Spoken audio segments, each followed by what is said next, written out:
welcome to the Course in the Chaos. I am joined, as always, by Blake Labery, and of course, Jack is missing tonight. He's just got some better things to do. He actually set some time-appropriate boundaries, which Yeah. is kind of part of what we're going to be talking Right. about tonight.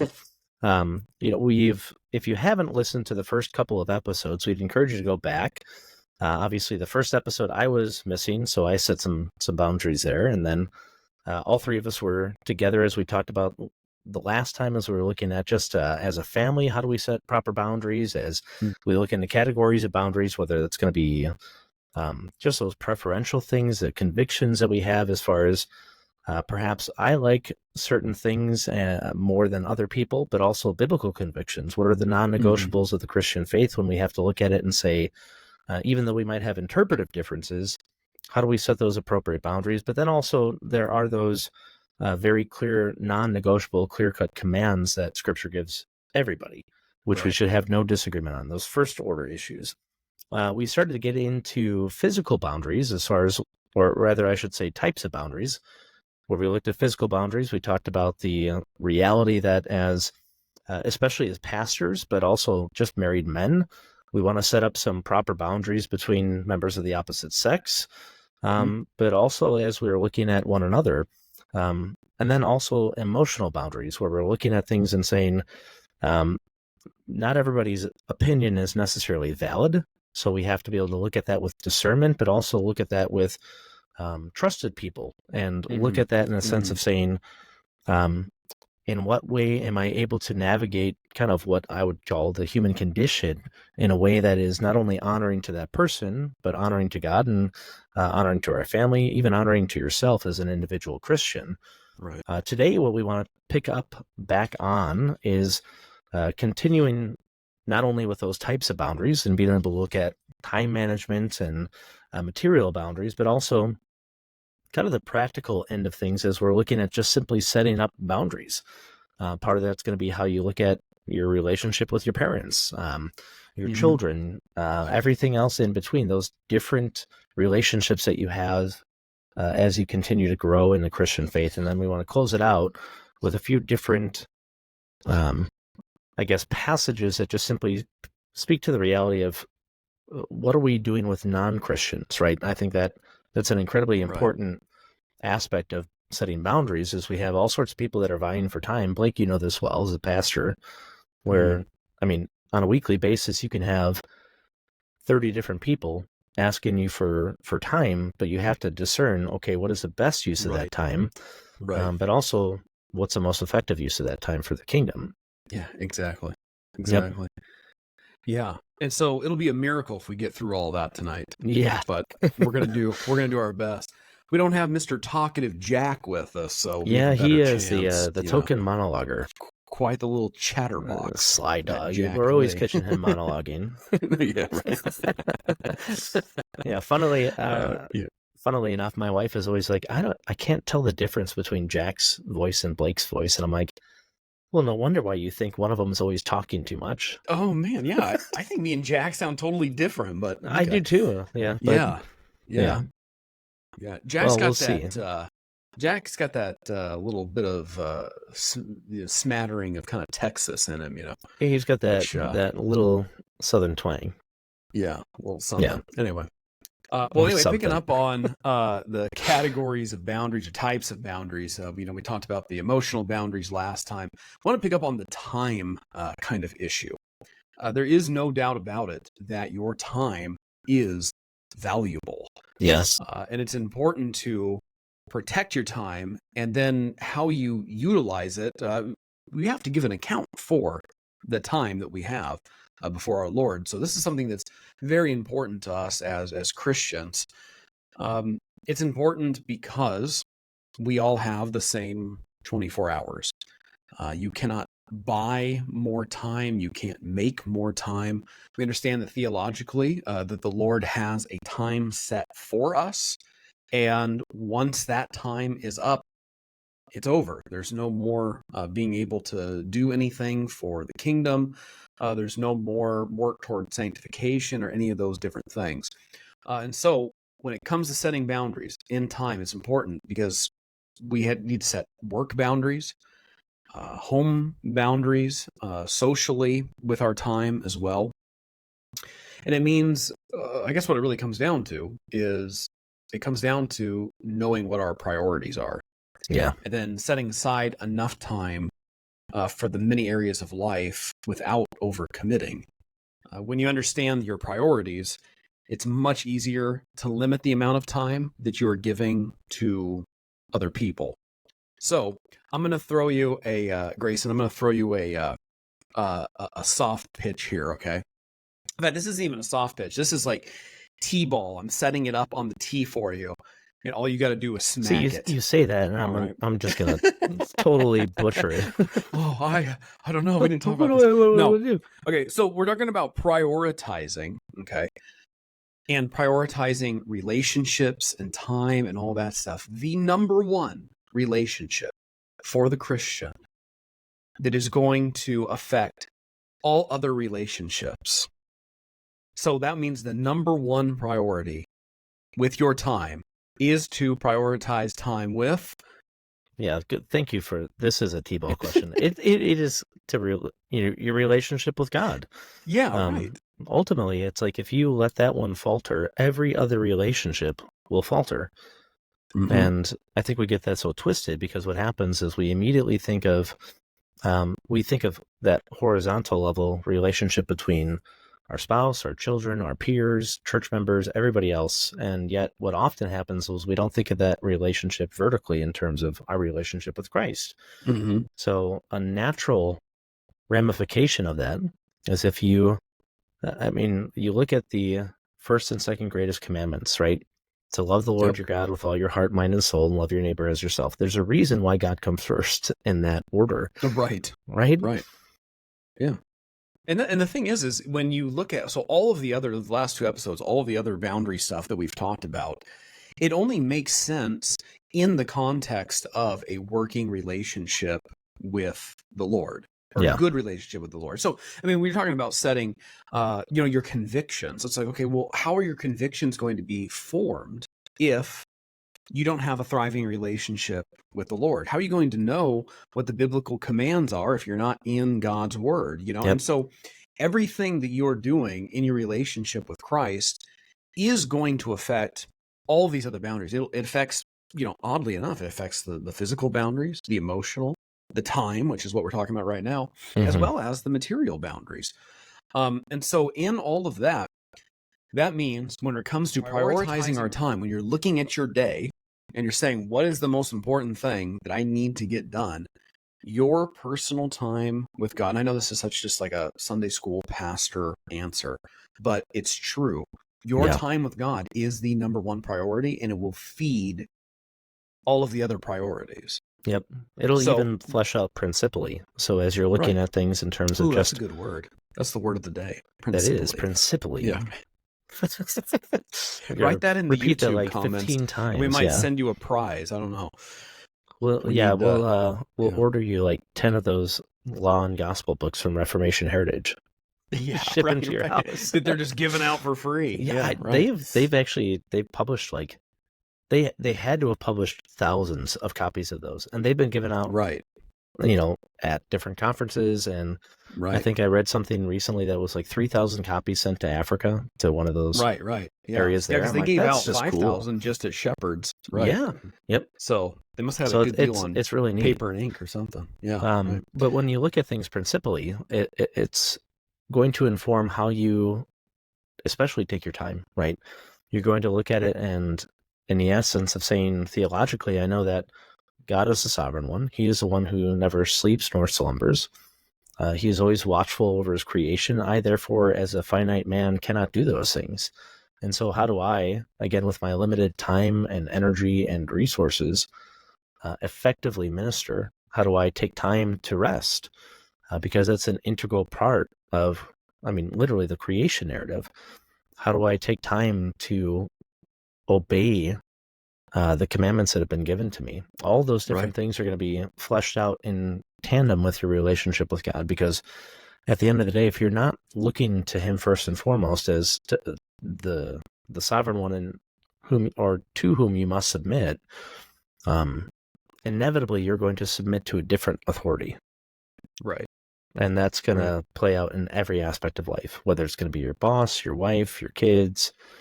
And something will always vie for your attention and your time, and you're going to prioritize that over God.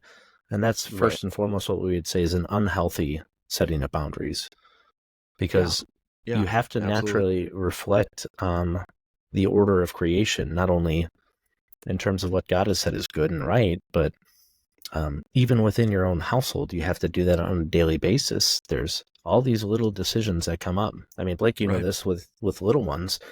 It's Mhm. easy in one sense because you can look at them and say, all right, we're going to go have a discipline.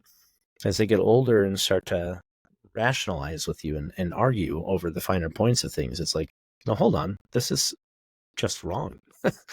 And Mhm. every one of those moments is a little battle. And I would say we don't always think of it that way, but there's a little battle over what's good and true and beautiful in the home. Right. And the same is said in the workplace and how you Mhm. use your time. It's said in every single relationship. In essence, what you're looking to do is, for lack of a better way to put it, how am I in every aspect of my life trying to bring it under submission to the Word of God, to the glory of God, that I might show ultimately that even as I lead as a husband, it's not about me or my authority. It's ultimately about God and His glory in this sphere of life. Right. Yeah. Absolutely. I think too, I mean, just to kind of bring all that around, if your relationship with God isn't right, how do you hope to do any of these other things right? Yeah. You know, to be a godly signs. I've mentioned it at times. Um, it's that Martin Luther mindset of I have so much to do today. Because I mean, isn't Yeah. that I mean, Yep. that's the thing, right? When we're talking about prioritizing time, it's almost always in the sense of I have so much to do. Like I don't have enough hours in the day. Yeah. And when you talk to folks about, well, what's your prayer life look like? What does your personal devotions look like? And things like that. Usually it's followed quickly by, well, there's so much to do. I mean, things are so crazy at my house and work and Mm-hmm. all these different things. But I always come back to Martin Luther saying, I have so much to do today that I couldn't possibly get it done unless I spend the first 3 hours in prayer, you know? Yeah. And Yeah. so like, and so, Every time I hear yeah, that quote, I'm I'm just just like, like, oh my gosh, the man was so yeah, much right. more spiritual than me. And then I read Right, his right. last sermon, I'm like, huh, okay. Yeah. Right. So that's the whole the whole issue with the time thing. And the reason we're, hitting this so hard on the forefront with your relationship with God is obviously as Christians, this is going to be, I mean, the master of all time is the one that you have to give an account to. He's the one that has your days numbered. He's the one that gives you each and every breath that you have, and it sustains you every millisecond that you are alive. So God he is ultimately and intimately involved in your time that you Yeah. have. And so when it comes to setting then healthy boundaries for time, your number one priority, obviously, then is going to be your relationship with God.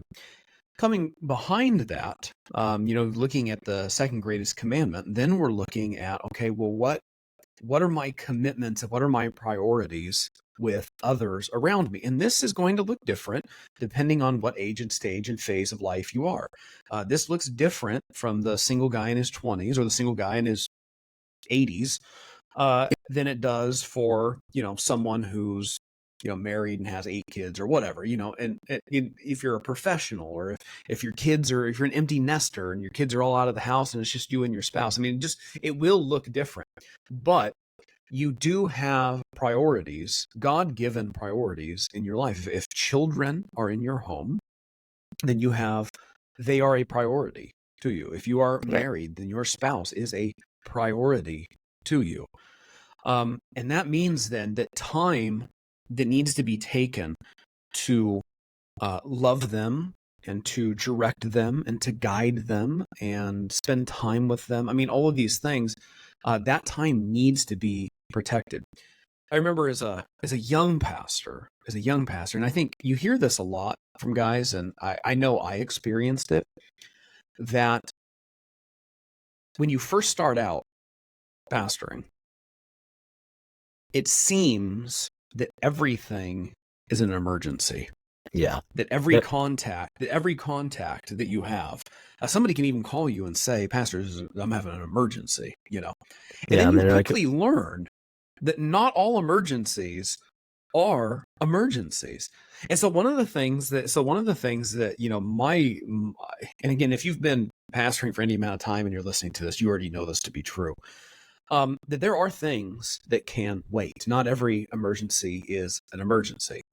And if it comes to protecting your time with your children, the Lord, and it's not an emergency, that thing can wait. And it's all just a matter of setting boundaries and setting priorities. Taking that outside of the, pastoral ministry and things. So practical outworking. I try with all of my might to protect Mondays, because Mondays are the days that I have the off. day Now, after the sermon, you're of course, there are times where there are legitimate emergencies. There are legitimate hospital visits. There are legitimate things like that. But I don't schedule meetings on Monday. I don't do any of those things because that's time that I spend really focusing with my wife and my kids and all of those things. Yep. Looking at your time boundaries, let's talk kind of for the layman, for example. A big one is the Lord's Day. Think about what you are up against in modern Christian culture to protect the sanctity of the Lord's Day for you and your family. You're going to have to set some time boundaries because culture just will reach in and try to grab every little piece of your time, including your time on Sunday. Yeah, I'd even say arguably the day before, right? If you think that Saturday nights are not going to be time thieves in some ways, where even if you go to bed at a semi-decent hour, but yet you're bushwhacked because you spent the entire day doing whatever project you had to do, or you're out a little bit later, you had the kids up late. It's like you now get to Sunday morning at church, and everybody's tired, everybody's cranky, and nobody wants to come and worship. You got to take the Lord's Supper, and before you're even getting in the door, you're like, okay, honey, will you please forgive me because I sinned against you 6 ways this morning? It's like there's all sorts of decisions that we make without thinking of what comes next. Yeah, absolutely. So the things, that's something I hadn't even considered, but that is true. How you spend yourself on Saturday will affect what change is left over on Sunday. Yep. But think about things, kids sports, the shift of games being played on Sundays. Our family on my mother's side, every single family event that they hold, like family get together, family one day, family reunion, it's always on Sunday. And I'm starting to think they're doing it on purpose because they don't want me there. I don't know. But we have the same thing, even though many people in our extended family are Christian, right. But we've missed several things because we've looked at them and just said, hey, we've got worship that day, and we're not going to miss that. Right. And they're like, and you'll hear those kinds of things though. Like, well, we're Christians too. We're going, Yeah. So again, that's where the boundary gets pressed. It's like, well, can't you just miss this one? You can miss one Sunday. I mean, we're missing. We're going to go do this things. And this is for where guys like us, it's a little bit easier to look at it and be like, no, I have to preach. Right.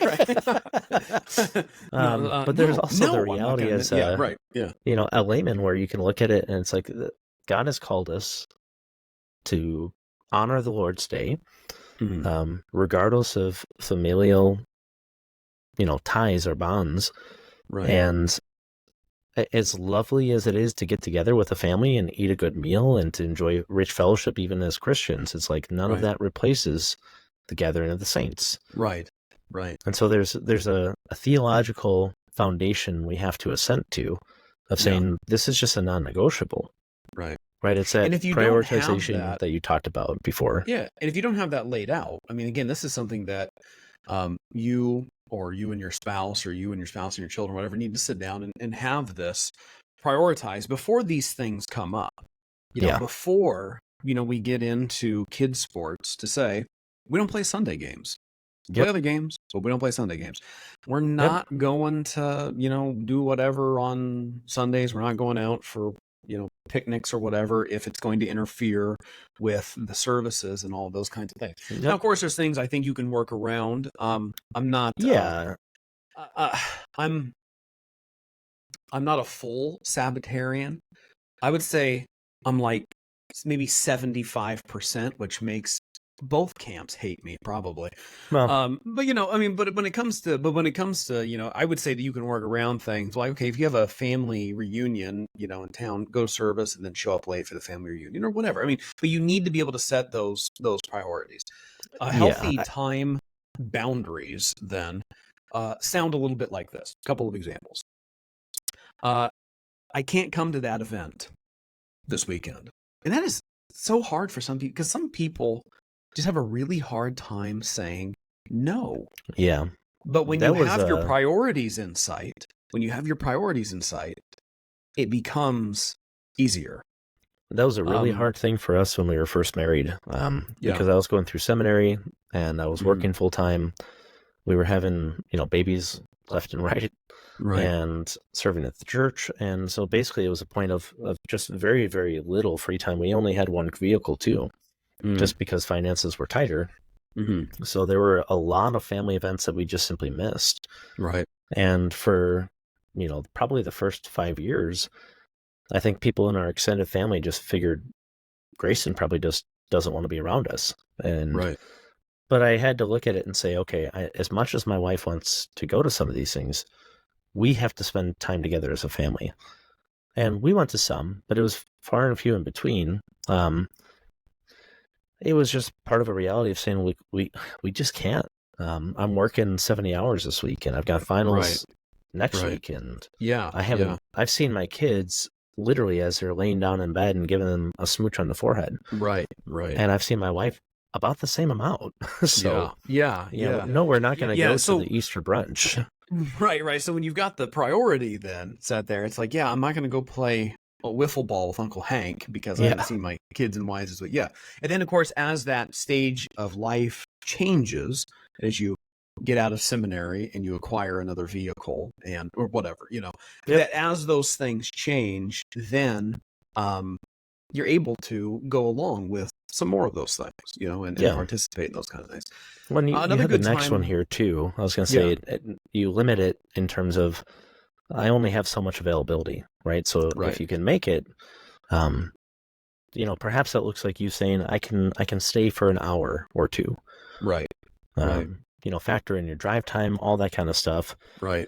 But there's a reality in which you can look at it and set up, again, a restrictive boundary, but also a good boundary, and saying, yeah, we'll come, but we only have so much time to do it because you've got other things on the plate. Right. I've come to actually love this, and maybe this makes me a terrible person. I've actually come to love those restraints on time when it comes to like meetings and things. Yes. Because I've been in meetings that if they don't have a structure and an end time, they'll just go on and on and on and on and on and on and on. Visitations and things. I always try to if I set up a visitation with someone, I'll say, I'm going to come by for half an hour, or I'll come by, for an hour if you've got that much time. I think it's respectful for you, and it's respectful for the other person and their time, because, you're trying to, when you're setting these boundaries, you're wanting to make sure that you're not overstaying on things. And you're also wanting to make sure that you're not getting, for lack of a better term, trapped into a situation that you can't get out of when you have other things that you need to get done and need to do. Yeah. And so meetings, perfectly appropriate, I think, to say, I can stay for an hour. We have held fellowships at our house where we have told people it starts at 5, it ends at 8, Yeah. So it's not quite the please leave by 9 sign on the door, but it's, this is the start time. This is the Yeah. stop time, and There it's were worked. It's worked wonderfully. it does. There were Yeah. times I remember looking at people and being like, "All right, I got to kick you out now. I'm sorry. Right, I have to. I right, just right. have to go to bed. Yeah, right. I'm It is tired." midnight. Yeah. What are we doing here? Yeah. Yeah. Another good, especially with um, this can include the emotional boundaries and things as well, is just simply asking somebody, do you have time, if you have something specific you want to chat about, or if you just want to meet up with somebody, to just ask them, do you have time to chat today? Or can we Yeah. set up an appointment for coffee or something like that? Yep. This is something that's really, because when you bump into somebody in the store or in the foyer or something like that, where you want to have a longer conversation with them, but you maybe have some things going on and they have some things going on or whatever, just set up a simple appointment, Yep. and if it works out, it works out.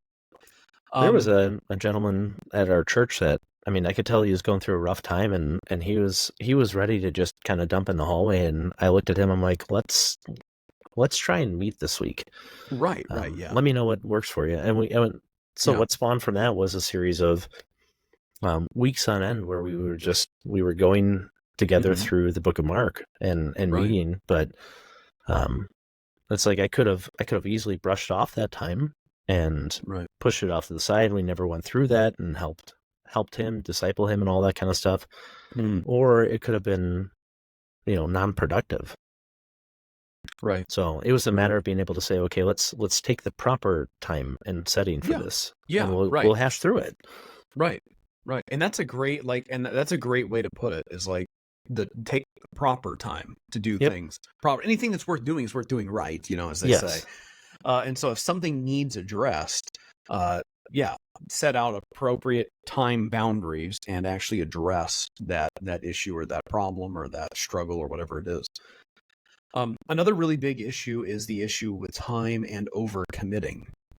Yeah. That people, it's kind of like the opposite of the sluggard. It's the person who just they can't rest, and they feel so bad for not taking on everything that they're asked to take on. And so then they overcommit themselves and they end up trying to do lots of things, and then they end up doing lots of things poorly or with a wrong spirit, or at the sacrifice of quality time with someone else. And so Yeah, I would argue that third one is probably the biggest one there. Right. That's Right. typically what's going to happen. Right. Sorry, I didn't mean to cut you off. Go ahead. No, you're good, man. So this looks like saying, I would love to help, but I would be overcommitting myself. Is there another time that I could help you with that?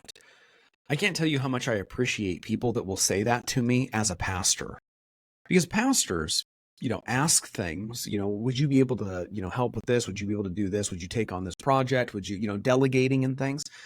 If I will almost always go to the people who will tell me no first, will tell me no if they legitimately can't do it. Mhm. You know what I mean? Because you want the person's heart to be in it, and the person who's asking you, they want your heart to be in it as well, And so for them to say, well, no, I can't do it this time, but I would be happy to do it next time, or is there another time we can move it and move things around? That kind of a boundary is a blessing. And if you're not actively doing that, I would encourage you to actively do it. Don't take on more than you can handle or overcommit. Yep. But just own up to the fact that you're not God and you can't do everything. Yep. It's very freeing. It's very freeing. Yeah, we talked about the next one a little bit already in terms of just Right. the reality of having church on Sundays or family time on Sundays. Yeah. But those are, again, two just very precious, non-negotiable things that you have to look at and say, we're going to commit to this. And so Right. if that's what you do as a family, I would just argue commit to it fully. Yeah. And, Yeah. Those are times where obviously different seasons can come up and you can have a little bit of flex there. You can involve other families in that. Mhm. But at the same time, if you're not setting aside that time regularly with your own family or with the Right. body of the church, Right. you need to in some way, shape, or form. Yeah. Yeah. Right. Yep. The next one I actually really like too. I'm happy to help with that. This next one's brutal. My hourly rate is blank. Yeah. I actually, but it's so true though. How Right. many times do people, I'll say this kind of tongue in You want me cheek, to but at say the it same so time you very don't have seriously. to? You want me to say it so you No, don't have to, Grayson? I'm actually not ashamed to say it.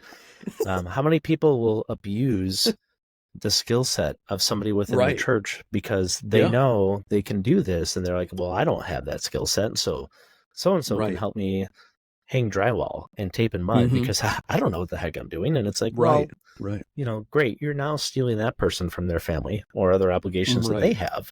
Right. And in a professional world, they're getting paid $40 an hour. Right. Right. But you Right. want to be cheap and take them to your home. And Yeah. you're like, well, Come maybe on I'll over, give you brother. I'll some. buy the pizza.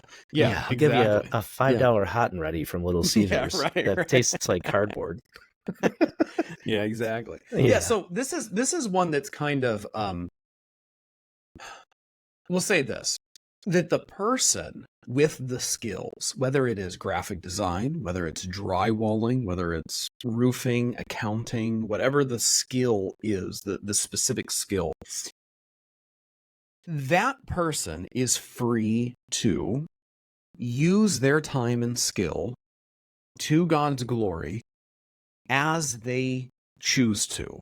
And So what that means is you do not have any right over their time and their skill just because they are a Christian. So what you can't do is you can't go to them and say, or expect that, hey, I got to put a roof on, and I know that you're a roofer, so would you come over on Saturday and help me roof? That is the wrong question. The question is, I have this project. I'm would be happy to pay you if you're available. Let's if you're interested in something like that, let's talk about it and see if we can work something out. That person then is free to either tell you no, or charge you an appropriate amount, or to say, you know what, I am free that Saturday. I didn't want to be a blessing to you. I won't charge you anything. I'll come over and help you. Like, do you see how different that is than just assuming that you can rob them of their skill and their time because they sit next to you in the pew? Yeah. I look at that. I'm like, you would never go into a grocery store, or at least not if you're a sane person, and walk up to the cashier and be like, listen, I saw you at church this last Sunday. Really love the fact that we could get together and worship. But that $300 in groceries, I'd love it if I could just bring that home for nothing. Right. Yeah. Right. It's like there are certain scenarios that you would never do that in. And I think part of the sad part of the church is so many times when it comes to people's skill set or labor or ability, people just take advantage of it. And it's almost this assumed thing, even on the opposite end of things, where that person is now feeling guilted into having to give that time and that labor for nothing, simply because they're part of the church or they're a Christian. And again, if they choose to, that's their prerogative. Right. They'll ultimately be rewarded by God. Yeah. But I think at the end of the day, I think you need to always be putting it, if you're going to approach someone in the church, you always need to be putting it where they have all of the power to say no. You know, and that you're not putting it on them. You're not laying it on heavy, like, oh, I don't have any money to pay a roofer, so you have to help me or whatever. What I have found though is that a lot of professionals will help people in their church. And they'll gladly do it, and they'll do it with the right spirit. My issue is that when the beggar becomes the commander, you know what I mean? Like, or demanding it or expecting it. I remember, individual. Gosh, I went to a person's house to help out, and I was with another gentleman from our church where he was tearing up all of his old flooring, and the two of us were literally chipping up 16 by 16 tiles with a crowbar and a hammer. Asbestos And tiles. yeah, it's like I breathe that sucker in. Yeah. Right. But I mean, we're going nuts at it, and Right. the gentleman that was there he's an older guy, um, but he's got shoddy knees, and yet we're in this guy's house helping him out, and he is nowhere to be found. He's not even picking up a hammer and chisel to get at the work. And there was just a point where I said, "Hey, I gotta leave. I just can't do this anymore. I have to go and take care of some things." And I found out even later after the fact, he didn't do any of the work still. He just left it all on this older gentleman's shoulders. Oh, wow. And this older guy was so kind and so nice that, again, I think he felt guilted into doing it. But I looked at that other guy and I'm like, well, I just lost all respect for you. Right. And my basic rule of thumb is if you are... And they're both thinking, wow, Grayson sure dipped out early. Yeah. The other guy's going, well, I was there for 2.5 hours. I'm like, yeah, I'm not doing this anymore. Yeah, right. And I did get the pleading eyes, but I was like, sorry, buddy. Yeah. There must be sacrifices. Yeah. It's you. But that was a point where I'm like, yeah, I've got better things to do. Right. But my basic rule of thumb is if you're going to ask people in any way for help, you should be willing to be more generous than you expect them to be for you. Right. And in as much as you are able to be in it, so this is another quick story where similar to yours. So when I was a youth pastor, this is I was maybe 2 months in it, and my senior pastor, just really great guy. And there was this old lady in our church who's passed away now. And she needed help moving out old furniture from her living room because she had gotten some new furniture. And she's old, so she can't move it, right? Now, I do know that she's got some sons in town that are kind of derelict, sons or whatever. Yep. And so, it was like, oh, you can't get no help from your sons. No, they won't help. Okay, well, we'll come over and we'll help move out the furniture. So we show up, and her son, one of her sons, is there, and he's laying on the couch watching TV. Oh man. So we go and we pick up this one piece of furniture and we move it out and all that stuff. And the dude's still, he's still laying there. He's not just doing pick anything. up the couch with him on it. Right. And so that's what I would do. So my pastor just stops and just gruffly this time it says, points at him and says, "You need to help." Yeah. Like that. And the guy's like, oh, and this dude's in his late 30s, it's you should know better. Yeah. You know better. This isn't, you're not a 5-year-old that just gets to lay around while the men are working. So anyway, he's like, you need to help. And so he goes, so he gets up and the guy's just ticked off that he's been called out to help and all that stuff. And his mom's all kind of nervous, but I thought it was hilarious. Well, that's one of those things where it's get your butt up, dude. Yeah, right. It's why are we here when you're here just laying on the couch? Yeah. Exactly. Yeah. So, so we'll get off of that one. So then violated time boundaries are just the opposite of some of the things we just said. Again, using professionals for their time without paying them or offering to pay them or giving some, trade in value or whatever. Demanding time from people. Again, we only have so much time and we can't demand time from others. Keeping people in conversations or on tasks for longer than we told them that we would, which is probably what you feel like sometimes listening to this podcast. Yeah. We beg you put it on double speed, please. Yeah, right. Yeah. Just listen to us at 1.5 or something.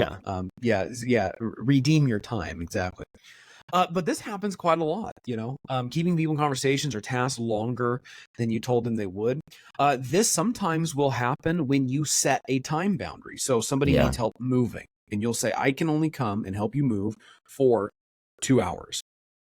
2 hours comes up and then they say, oh, but we're almost done. We're almost done. Wait, can you stay an extra hour? It is perfectly appropriate for you to say, no. Yep. I already told you I can stay for this amount of time, and these are the things that I need to get done. And again, trying to keep somebody in a conversation longer or hold them longer on a project is just not good. It's not good. Yeah. How about this one? Violating time boundaries looks like showing up late or canceling on people because you overcommitted. This isn't an issue of like, oh, I was on my way to this meeting and I got in a car wreck. Okay, that's not what we're talking about. What we're talking about is you just use your time really poorly Yeah. and you disrespect other people's time by being chronically late, or because you overcommitted, now you can't meet your commitment, and so you cancel something that somebody else has. The second put one together. was literally me when I first became a Christian, and I almost don't have a wife because of that. Whoa. Well, yeah, I mean, seriously, when Beck and I first met, this is a good story. This is a good story. I haven't even heard. This was one of those stories where she gets riled up and she's like, yeah, I almost just totally was done with you. But for good reason. I was overcommitted and trying to do all sorts of different things that I thought were great at the time, but they were not. But I kept blowing her off. And there was like 6 or 7 times where I blew her off in terms of just getting together to get coffee. Oh, wow. Yeah. And the last time was literally my last straw, and I had no clue, right? I finally was able to commit and go and meet with her, and the rest is history, as they say. But it's like I was, basically on cliff's edge of not having a wife because I was such a schmuck. Yeah. And I still look at that and I'm like, what in what world did you look at me and you're like, he's somehow handsome enough to where I'll get rid of this, and somehow worth it down the road. Yeah. And in my mind, I'm like, close to dying sad and alone and poorly dressed. Yes. Yeah. Wow. Well, the poorly dressed part especially. Exactly. So, so that's those are a few violations. The last one on the violating time boundaries, contacting people when they said they wouldn't be available. Yeah. Again, so this is another just violation of, somebody's on vacation at work, unless it's like a true dire emergency, which I don't know what kind of situation that would possibly be in. But, somebody's on vacation, whatever, or they've got time with their family, or Sundays, things like that. Don't contact them if they said they'd be unavailable. It's just a violation of their time. You're impeding on the time that they're trying to spend either on themselves or with God or with their family or whatever the case may be there. Yep. The next one, as we get into the final category of just some basic types of boundaries, the material one I think is probably a harder one for many people as well. Obviously, time is extremely hard, but material, when you're looking at that, it refers to items, possessions, things like your home, your car, your clothing, jewelry, furniture, money, all that kind of stuff. Again, those all flow into this idea, but what we would say is it's incredibly healthy, especially to understand what you can and cannot share and how you expect your items or materials to be treated with the people you share them with. So I think of, because I'm a book guy, I think naturally of books, and there were plenty of times where I've loaned out books and I'd get them back and they were in shambles. Right. I mean, literally, if you get them back at all. Yeah, right. There was a point where I actually made a conscious decision to just say, if I give a book to somebody, I'm not going to expect it back at all, and I'm just going to give it to them. And I started to actually do that instead. But what we would say is, when you look at those different things, especially when you've got financial restraints, having limits on all of these different things is healthy, but it also prevents you from having resentment towards those people, because you want to be freely sharing those things if you share them. Right. But it's okay to actually look at them and just say no. Again, one of the challenges I think of our modern day, it's okay to say no. Yeah. I can't loan you my car today. Right. It's like you've crashed the last 3 cars that you've owned. Yeah, right. And I don't trust you with a car. Yeah. So you cannot borrow my car because your car is down because you were drunk driving. No. Yeah. I also don't have you on the insurance. It's like there's some reasonable expectations that you can set. And especially when you get into things like money, it's like I don't have the ability to give you that at this time. I'd love to help you in some other way if I could, Right. But at this point, I just financially, I can't afford that, or I have Right. to take care of my family first. Exactly. I think of, Paul's advice in Thessalonians. It's one of the things that probably the most controversial passages today when it comes to the welfare state, but he just literally tells the church, he who is not willing to work shall not eat. Right. And again, if you have somebody who is not willing to lift a finger and go to work, it's like, I won't give you a meal. I'm not going to give you $50 in cash. Yeah. Yeah. And There there's so many things surrounding that, like specifically with the money issue. yes. And people, asking for money. There are so many things surrounding that. Their own work ethic and efforts, their perhaps their propensity toward irresponsibility. It tends to be that if you have someone who is constantly asking for money, it's because they're constantly making bad decisions. Yeah. And that this is a repeating pattern, that maybe something better for them would be, instead of giving them money, helping We're them going to with sit money down and do a finance management. class. Yeah, or Let's sit down and like work for money management, things like let's that. look at your budget. Oh, I don't have a budget. Oh, go figure. Well, there's one problem. Yeah, exactly. Yep. And I don't mean that tongue in cheek. It's just like, but again, there's going to be all sorts of decisions that are made behind the scenes, right? That and I don't you think may you have not to even feel be aware guilty. of. Right, and I don't think you have to feel guilty. So that's the other thing, is because if you have money, people will ask you for it. Well, what's the first thing that happens when people win the lottery? Right. Like, even if you don't have a lot of money, like maybe you just have a lot of money, maybe you have more money than the rest of your family, which may not even be a lot of money. It can still be that people will come to you and ask for loans, ask for free gifts, ask for all these different things. And it is okay for you to set then boundaries on these material possessions. And I think, the money thing could be that could be a whole podcast in and of itself. But understanding that you have rights, again, over your possessions. We see this in Scripture too. Scripture speaks of personal property. And if you destroy someone else's property, if your ox gores my ox, what are we supposed to do about that? And things like that. And so there's a principle of replacement. There's principle of assessed value. All of these different things with materials. And it's okay that even when you lend something out, then that you would put a time limit on it, or some kind of a restriction on it. Yes, you can borrow such and such item, but I need this back by Friday. Because how many times do things get borrowed and then they just simply don't get returned? Yeah, it's a nebulous void and the zone. opportunity for resentment then blossoms. I think in my world, I guess, the man's world, with tools and things like that, you lend somebody, I got to borrow, your nail gun. Okay. Well, then 3 weeks later, you need your nail gun. Oh, did you use that yet? Oh, no, I still need it. I haven't got around to it. It's like, okay, I need it back. So it's right to say, okay, how long do you need this item for? And when can I get it back from you? Yep. And then call them on that. Yeah. Material you bring boundaries. Up tools. I think of kids, and I'm like, my kids just randomly take tools out of my tool chest, and I'm like, what are you doing? What are you working on? I was just nailing these 2 pieces of wood that I found in the forest over here, and cut down our neighbor's tree. I'm like, why? You did what? And you left it out in the rain for 6 days. Thanks. Yeah. I also put some dents in the mailbox. I don't know. Yeah. I nailed your bumper. Yeah. What?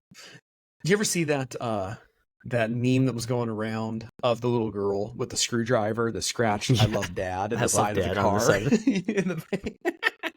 Exactly. I looked at that, I'm like, I could see my kids doing that.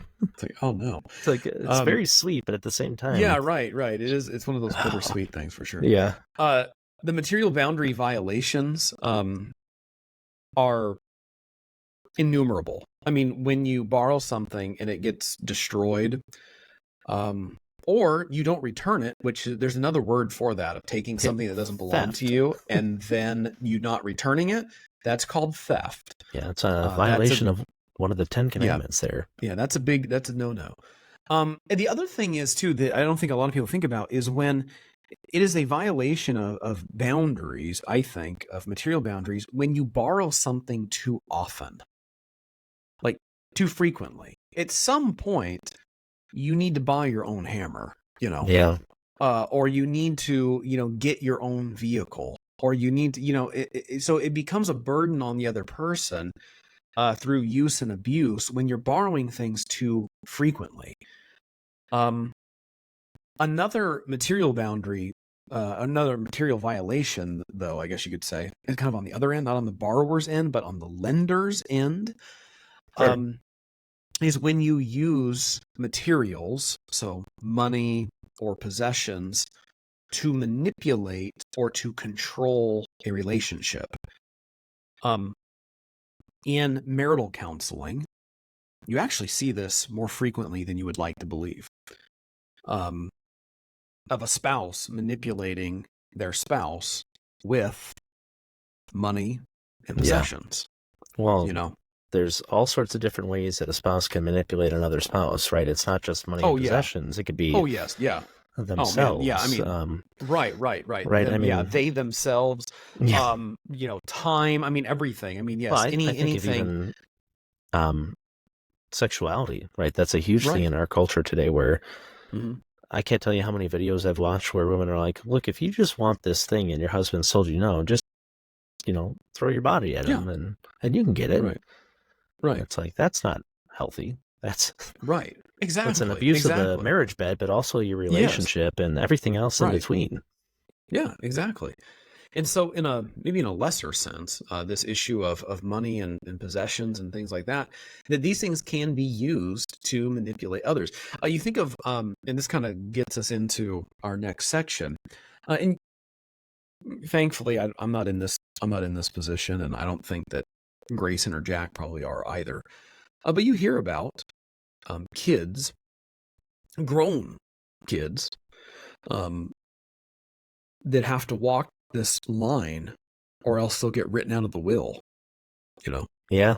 Maybe it's the parents are very, very wealthy and all the different kind of things, but boy, you better listen to mom and dad say. You better toe that line because you want the will to come out favorably for you. Now there's kind of a double evil taking place there. Yeah. That parents would manipulate their adult children that way, but also that children would be manipulated that way as well. Yep.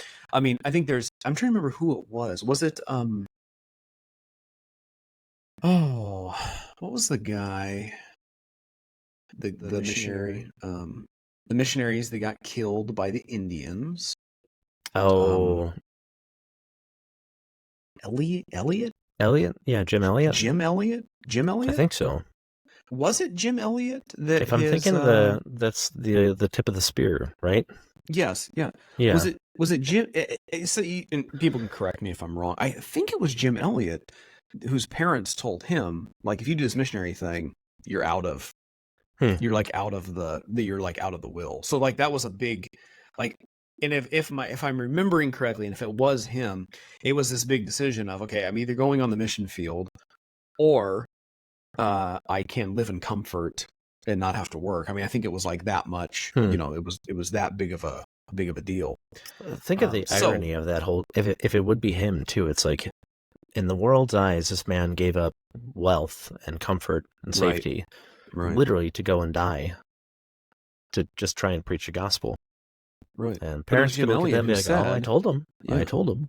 Right. And yet, but it was Jim Elliot who said, "He's no fool to give up what he cannot keep to gain what he cannot lose." Amen. And so that whole mindset was there the entire time.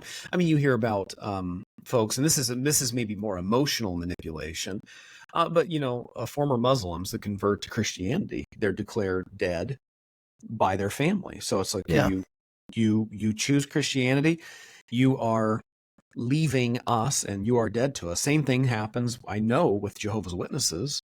Roman Catholics do it too. Right. So there's those kinds of things as well. There's more there's more boundaries I guess we could cover, but I think that's a pretty good spread of them. And the Yeah. more we set boundaries, then, as we're looking at those categories, the more that we will recognize them. And in setting boundaries, I think that we help people show up for us, and then we show up better for them. When boundaries are clearly defined and Yeah. expectations are clearly laid out, it helps us know where each other are, and that's beneficial for the relationship. Yep. So, all right, setting boundaries. I think we can knock this out, Grayson. What I do you think so. I think we can. We'll give it a So shot. this was a particular thing that I thought was really interesting, and this whole section was actually just laid out by Tim Challies, because one of the big obstacles in boundary setting with Christians is adult Christian children in their relationship with their parents, who may or may not be Christians. And you hear a lot about how we are to honor our parents. Yeah. Now, what does it look like for an adult Christian to honor their parents? Does that look the same as it does when we are children growing up in our parents' house? And I think the answer is clearly from Scripture, no. Yeah. That's a No, huge, huge thing. that we are called to honor our parents, but we are not called to obey our parents Yeah. as adults. And I think that is the distinction that needs to be made. We're called to honor them, but we are not called to obey them. So again, Tim Challies, how do we forgive? How do we honor our parents? Well, one way we honor them, going about honoring them, is to forgive them. Yes, they may have acted foolishly. They weren't perfect parents. They didn't do the things that maybe they always should have done. They weren't always the best example. Maybe their expectations of you were off.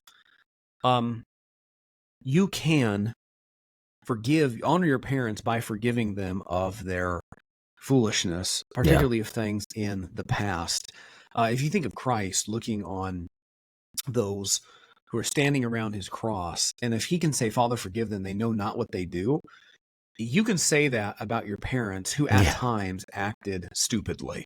Well, it's like that they quite literally didn't know what they were doing half the time. So cut them a little bit of slack. It's like if you've been you were the parent, guinea pig, oldest child, especially if you were the first child. It's like mom and dad are kind of making this up as we go along. We got principles, but exactly. Yeah. Secondly, another way. Go ahead, Grayson. All right. We're both just already leaping. In the same way, don't speak evil of them. When you look at everything in your past and everything that has transpired, who they are today, do everything you can to speak words of grace, speak well of them, honor them in that way. That doesn't mean that you beat around the bush and never deal with the reality of what happened, but it does mean that you don't have to be a person who was ruled by all of the different things that were transpiring that were bad in the home or wicked or sinful, whatever the case is. Even to the nth degree, let's say there was all sorts of rampant sin, you can choose to make a better path, and you don't have to focus on those issues. You can look at it and treat it truthfully. Don't make them into a saint when they weren't. But at the same time, you also don't have to get your pound of flesh in. Right. And I would say that applies even if they're not taking that same position with you. Maybe your adult parents are overly critical and love bringing up the past and maybe your past failings and things like that. You can still honor them by, in as much as you can, speaking well of them and not speaking evil of them. Yeah. There's also the fact you can honor them by esteeming them publicly and privately. You can you respect their need to see themselves in you. That's what Challies wrote in this particular article that I read. Parents long to see how they have impacted their children and how their children are a reflection of their strengths and of their values and things like that.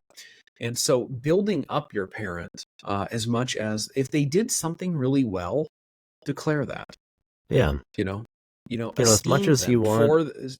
esteem them for the thing that they did well, not only to them privately, but publicly. I think it would make a big difference if more adult children just out of the blue approached their parents and said, you know what, at the time, I may not have liked it, but I really appreciate now your consistent discipline. If your parents were good at, consistently discipline.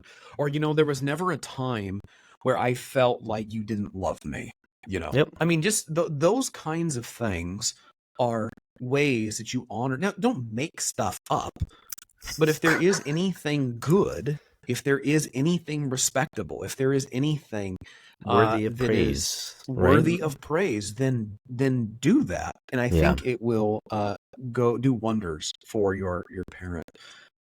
Additionally, they are still a gray-haired person, as Proverbs would put it. They have that crown of wisdom. There's just basic reality that the Scripture speaks to, that those who have lived longer lives have generally, we'll say generally, we'll put that caveat in there, accumulated greater wisdom. They have a life experience that you don't. They've been through things that you have not. They have learned from some of their foibles and made mistakes where they could say either don't go that way or here's a better way to go about it, as they see you running headlong over a cliff.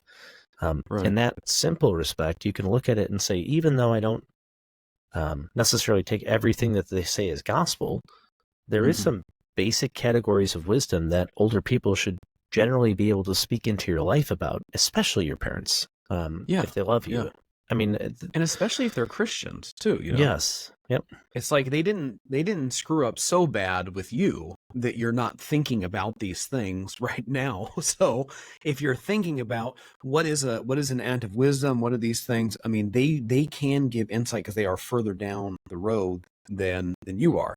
And the wisdom that they give, maybe it is good wisdom, maybe it's not good wisdom, which not good wisdom is not wisdom at all. Yeah. But you can take it. Yeah, but you can take it and filter it through God's word and things like that. Another way you can honor your parents is to support them. There's this really interesting passage in Psalm 71:9. David is at this particularly low point in his life. He's weighed down by cares. He's being attacked by enemies. And then in this, he cries out to God and he says, do not cast me off in the time of old age. Forsake me not when my strength is spent.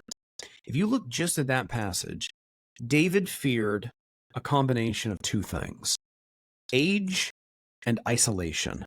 Yeah. His fear is of being old and alone. You know who else is afraid of being old and alone?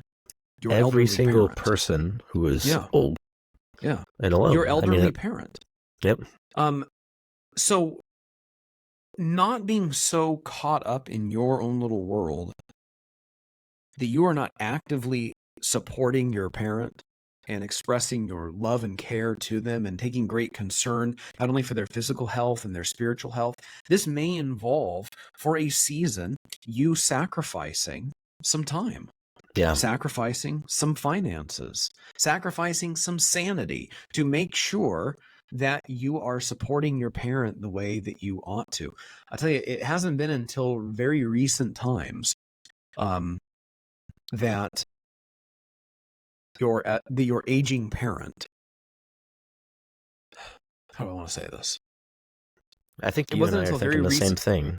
It wasn't until very recent times that you could simply... See, I was going to say chuck. Yeah. Yeah, chuck them into a nursing home. Roll them into a home, shove them into a home and wait for them to die. Yep. I think it's one of the great evils of our day. In many ways. For centuries, if your parent was going to be taken care of, you were the one to do it, which is I believe, a good thing and a God-designed thing. Now, I'm not saying you shouldn't get any help, that you shouldn't have any in-home care or nurses or any. I'm not saying any of that. We're not making a big... a nursing home's necessarily evil. It's like, but at the end of the day, spend time with them.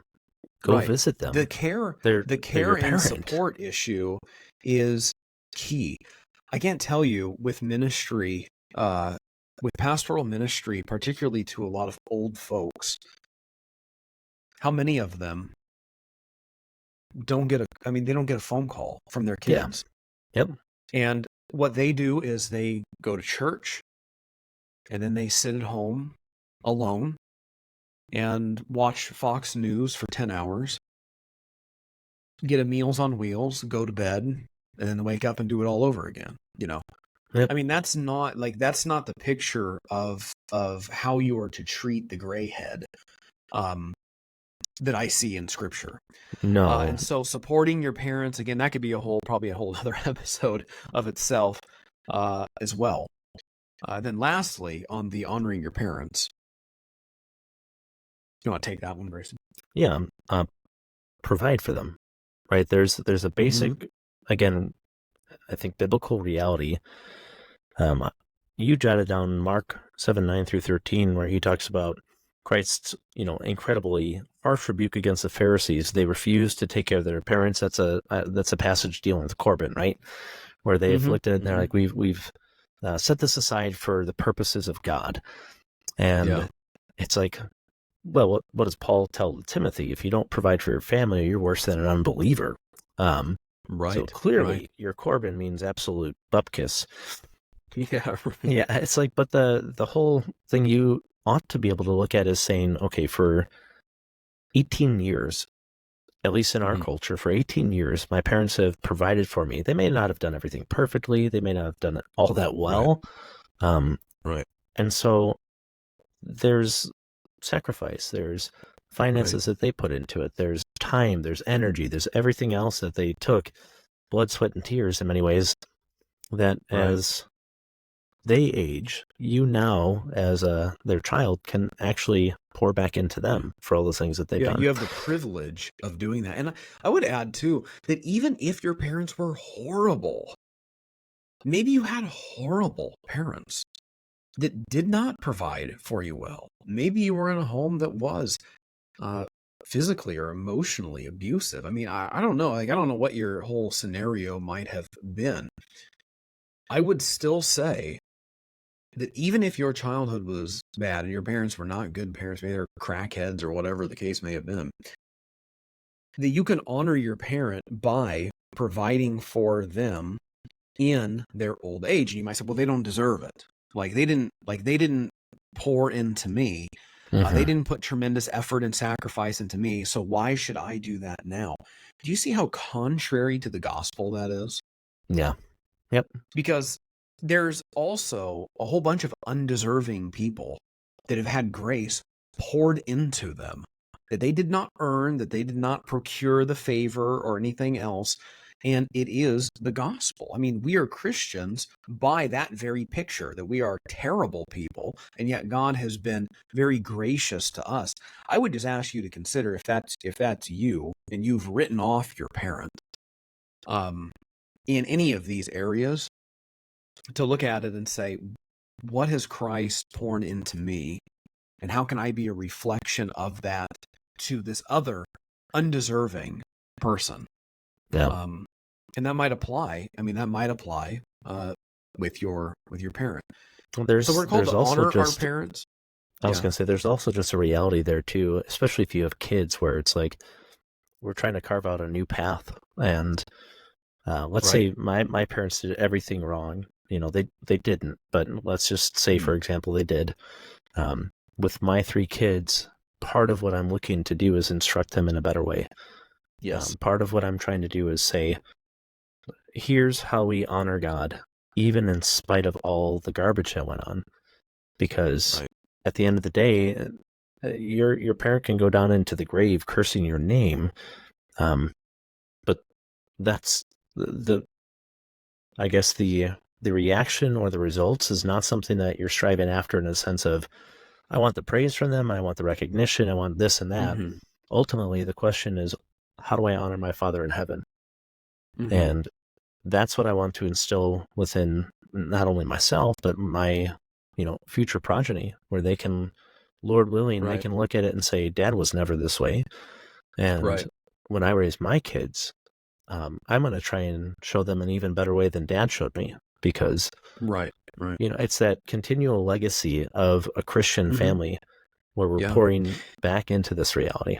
And that is a very real, so that was a very real experience in my own upbringing, Yeah. that my father was very, very involved with the care of my grandmother. When he was growing up, his dad died when he was 12 years old. My grandmother got remarried, and then a very short time after that, my dad's stepdad passed away. And so he, very early on, between the ages of 12 and 16, I think it was pretty much him and my grandmother, and then my dad's older brothers. He had four older brothers, and they kind of cycled in and out, had all kinds of different problems and things like that. But when it came time, basically, for grandma, she couldn't work anymore. It kind of became a big question of, because they grew up poor, there was no big savings, there's no retirement accounts or anything like that. Go, well, how are we gonna take care of mom? Yeah. Her brothers, for the most part, or my dad's brothers, for the most part, were hide nor hair. MIA. It was, yeah, like we'll buy a present at Christmas or something Yeah. like that. It was my dad who took up the mantle of, and my mother, because obviously these decisions are being made together. They moved grandma down the street from us, and paid some of the rent money for the apartment that she was staying in. They made dinner for her every night, and us as the grandkids got the opportunity to take, we're on a shift, and we took down, did grandma's dinner down to her every night, making sure that she was provided for. She came on vacations with us, even though it was more difficult to get around with grandma. We scheduled times where we as grandkids and my parents would go over there. She was involved in holidays and all of these things. And that example, that comparison that my dad had established as opposed to his brothers, was, even at a young age, that was very, very, like, that impressed in my heart and mind like you would not believe. Oh, I bet. That, to the point that even as a young teenager, I was saying in my mind, that's how I want to care for my parents. Like, I don't want to be like my derelict other family members who, are just kind of casting grandma off to the side. But this is the way it's supposed to be done. And by God's grace, until the day my grandmother died, that was the MO of things. And my parents laid down a very good example for that. And that still in my mind sticks with me. So if that's you, and I mean, just talking about, the legacy that you're laying down for your kids, me and my siblings are prepared to make sure that is the kind of life, if need be, that we would be willing to live for our parents. Yep. So if anything, you're securing your retirement. It's also interesting to me when you look at all this stuff, what the primary motivation tends to be, and I'm not saying everybody, but what the primary motivation always tends to be is, again, money.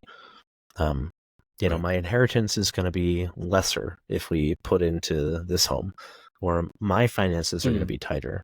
It's not that people can't often do it. Some people just literally are in that position. And again, it's like, if you can't do it, then so be it. Yeah. But oftentimes what I've seen, especially as a pastor, is that people just don't want to do it. Oddly enough, the people that I've seen not want to do it are typically the most affluent people, where they've got oodles of money in the bank, but they're looking at it and saying, in a miserly way, this is going to cost me thousands of dollars. And I've seen other people within our church and outside of the church step up where they're like, I don't know that I can afford this, but I need to take care of them. Like, it's my obligation. I have to.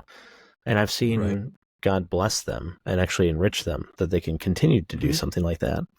And then when mom or dad dies, what inevitably happens is you get together for the funeral, and the brothers and sisters are there, and they have so much regret. I mean, so much regret in many ways, where they're like, I just wish I spent more time with them. It's like, well, you had a ripe opportunity for the last 5 years Mm-hmm. where you could have visited them and contributed Right. to caring for them and spent the Right. time, but they didn't. And now Right. that time is gone. I mean, that Yeah. person's Yeah. gone.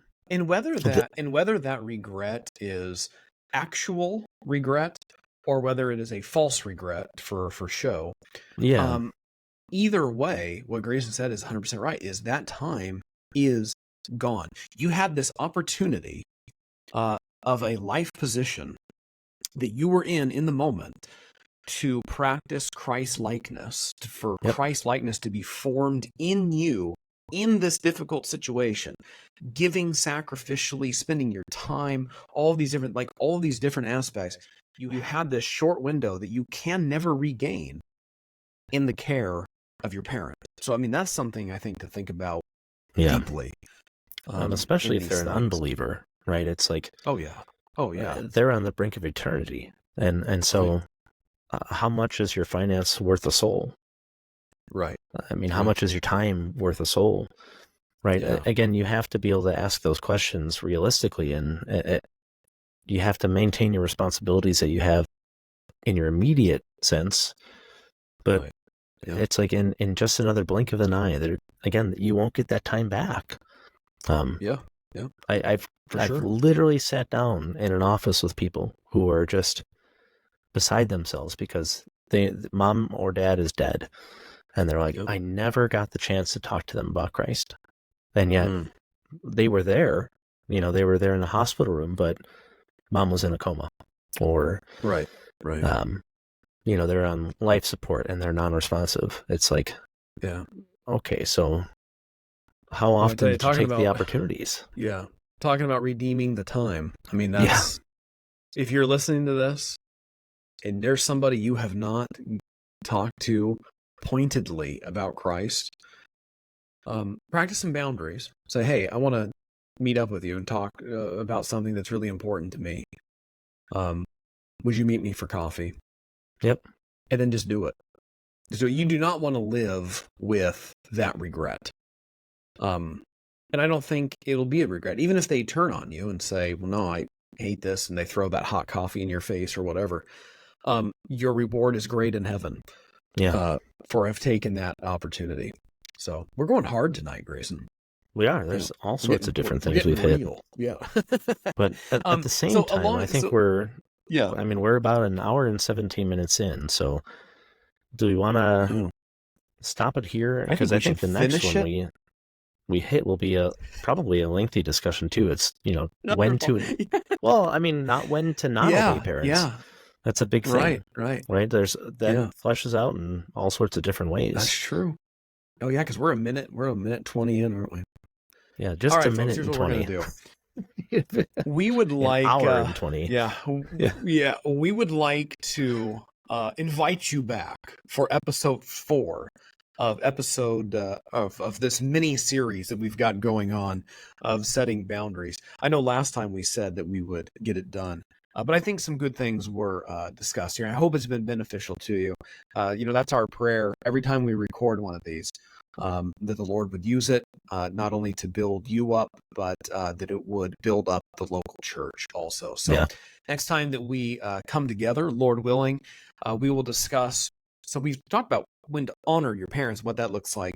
But also we're going to talk about do not obey your parents and what that all looks like. We'll look at some of those sibling relationships too, particularly as adult siblings. And then we'll talk about boundaries as it pertains to non-Christians, because for the most part, we've been talking in the realm of Christian to Christian relationship. So that being said, I'm Blake. This is Grayson, who's joined me graciously tonight. Hopefully next time we'll have Jack with us. Lord bless you all. This has been the Course in the Chaos.